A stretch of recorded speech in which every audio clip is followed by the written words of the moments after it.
ma prise de conscience féministe, est aussi globalement liée à MeToo, parce que tout s'est accéléré. Il y a eu beaucoup plus de discussions sur ces sujets, de conscientisation, des violences, faites par les hommes, subies par les femmes, et donc un questionnement.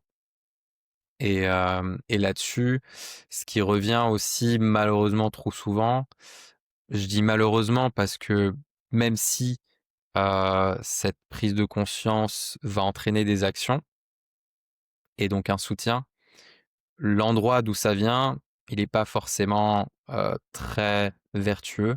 C'est souvent les hommes qui ont des filles et qui rentrent ces filles rentrent sur le marché du travail, en tant que stagiaires ou alternantes et qui en fait sont confrontées au boys club sur place et qui en fait voilà, subissent ça va être des harcèlements, ça va être des agressions, et parfois plus, mais en tout cas de la misogynie très, très forte.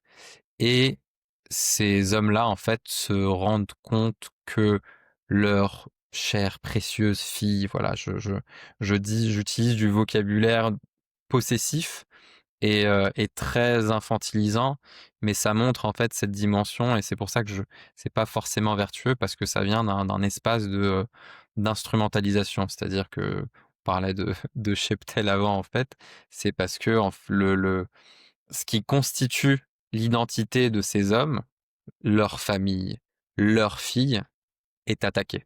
Et donc c'est là où en fait ils se rendent compte que c'est pas génial.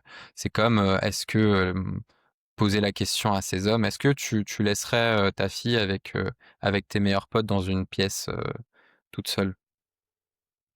Ça en général, il y a la réponse entraîne potentiellement une prise de conscience.